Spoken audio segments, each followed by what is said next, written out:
Hello everyone, আমি স্মৃতি আজকে আপনাদের জন্য নিয়ে এসেছি সুস্বাদু মজাদার শিং মাছের ডিম ভুনার একটা ইয়াম্মি রেসিপি নিয়ে। মাছের ডিম ভুনা তো আপনারা সবাই অনেকভাবে খেয়ে দেখেছেন।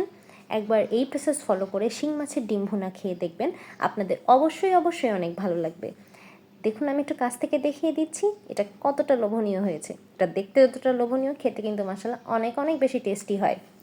এটার জন্য লাগবে আমাদের শিং মাছের ডিম, আর লাগবে আদা রসুন বাটা আর পেঁয়াজ বাটা।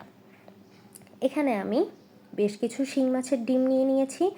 এখানে আমি মোটামুটি 200 গ্রামের মতো শিং মাছের ডিম নিয়ে নিয়েছি।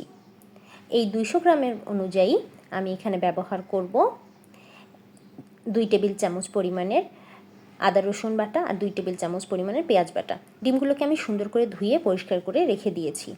এখন গ্যাসের ফ্লেমটা অন করে বেশ কিছু তেল দিয়ে দেব, কারণ মাছের ডিম রান্না করতে সবসময় একটু বেশি তেলের প্রয়োজন পড়ে। এখানে আমি তেলটা গরম হওয়ার আগেই এর মধ্যে 2 টেবিল চামচ পরিমাণের আদা রসুন বাটা আর 2 টেবিল চামচ পরিমাণের পেঁয়াজ বাটা একসাথে মিশিয়ে দিয়েছি। এখন তেলটা আস্তে আস্তে গরম হবে আর মশলাগুলো আস্তে আস্তে গরম হতে থাকবে। তেল আর মশলাগুলো যখন একসাথে গরম হয়ে যাবে, ঠিক এই পর্যায়ে আমি একটা ভেজা মশলা বানিয়ে নেব। এর জন্য নিচ্ছি 1.5 টেবিল চামচ পরিমাণের লবণ, 1 চা চামচ পরিমাণের লাল মরিচের গুঁড়া, 1 চা চামচ পরিমাণের হলুদের গুঁড়া, 1 চা চামচ পরিমাণের ভাজা জিরার গুঁড়া। এর মধ্যে দিয়ে দেব 2 থেকে 3 টেবিল চামচ পরিমাণের পানি। এই পানির সাথে এই সমস্ত শুকনো মশলাগুলোকে ভালো করে নেড়েচেড়ে মিশিয়ে নেব। এটা একটা সাইডে রেখে দেব। তারপরে দেখব আমি যে গ্যাসের ফ্লেমটা লো করে তেলের সাথে আদা রসুনের পেস্টটা ভুনা করতে দিয়েছিলাম, সেটাও অনেকটাই গরম হয়ে এসেছে। এখন দেখুন, এটা সাইড দিয়ে যখন তেল ওঠা শুরু করবে, ঠিক এই পর্যায়ে আমি গুলিয়ে রাখা মশলাটাকে এর মধ্যে দিয়ে দেব। এখন এটাকে ভালো করে নেড়েচেড়ে মিশিয়ে নেব। আর যেই বাটিটাতে মশলাটা রেডি করেছিলাম সেই বাটিটা ধুয়ে এর মধ্যে সামান্য একটু পানি দিয়ে দেব। এখন এই পানির সাথে মশলাগুলোকে আরও একটু সময় নিয়ে ভালো করে ভুনা করে নেব। এই পর্যায়ে মশলার ভুনাটা যতটা ভালো হবে, ডিম ভুনাটাও ততটাই বেশি টেস্টি হবে। এই যে দেখুন, আমি এটাকে একদম ভালো করে ভুনা করে নিয়েছি।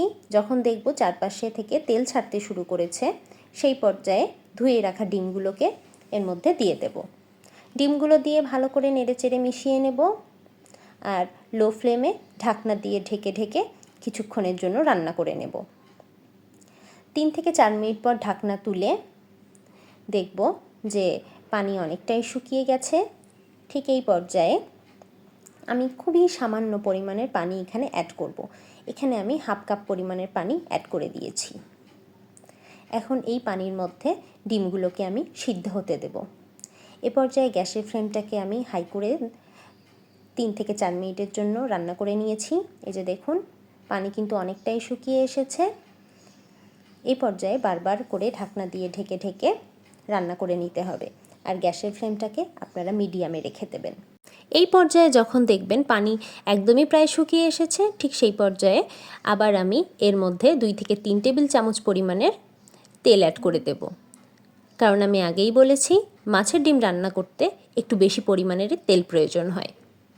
এখন বারবার ঢাকনা দিয়ে ঢেকে ঢেকে নেড়েচেড়ে মিশিয়ে নেব আর বারবার ঢাকনা তুলে তুলে ভালো করে দেখব যাতে এর নিচে লেগে না যায়।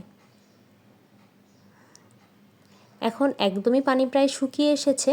ঠিক এই পর্যায়ে আমরা গ্যাসের ফ্লেমটাকে আবার একটু হাই করে দেব আর বারবার অনবরত নেড়েচেড়ে এটাকে একদম ভুনা ভুনা করে নেব। দেখতেই পাচ্ছেন, এটা কড়াই থেকে ছেড়ে আসছে। এইভাবেই বারবার নাড়তে নাড়তে জিনিসটাকে একদম শুকনো শুকনো করে ফেলতে হবে। এই পর্যায়ে তাড়াহুড়া করার কিছু নেই। এই পর্যায়ে আপনারা একটু ধৈর্য সহকারে কাজটা করবেন, তাহলে দেখবেন আপনাদের রান্নাটাও অনেক বেশি টেস্টি হবে। দেখুন, এভাবে নেড়েচেড়ে মিশিয়ে নিতে নিতে একটা পর্যায়ে আসলে ঠিক এরকম শুকনো শুকনো হয়ে যাবে। যখন এরকম শুকনো শুকনো ঝরঝরে হবে ঠিক তখনই আপনারা বুঝবেন যে আপনাদের মাছের ডিম ভুনাটা একদম তৈরি। ঠিক সেম এইভাবে যখন হবে, একদম কালারটা গ্রিন থেকে একটু রেডিশ হবে, তখনই বুঝতে পারবেন এটা নামানোর জন্য তৈরি। এই যে দেখুন তৈরি হয়ে গেছে সুস্বাদু মজাদার শিং মাছের ডিমের ভুনা। এরকম আরও অনেক ইউনিক রেসিপি পেতে আপনারা আমার চ্যানেলটিকে সাবস্ক্রাইব করুন, এবং আপনাদের যদি রেসিপিটি ভালো লাগে তাহলে ভিডিওটিকে অবশ্যই লাইক, কমেন্ট অ্যান্ড শেয়ার করে দেবেন। আর এই রেসিপি ফলো করে আপনারা যদি বাড়িতে শিং মাছের ভুনা তৈরি করে খান তাহলে অবশ্যই আমাকে কমেন্ট করে জানাতে ভুলবেন না রেসিপিটি আপনাদের কাছে কেমন লাগলো। ভিডিওটি দেখার জন্য থ্যাংক ইউ এভরিওয়ান। ভালো থাকবেন সবাই। আল্লাহ হাফেজ।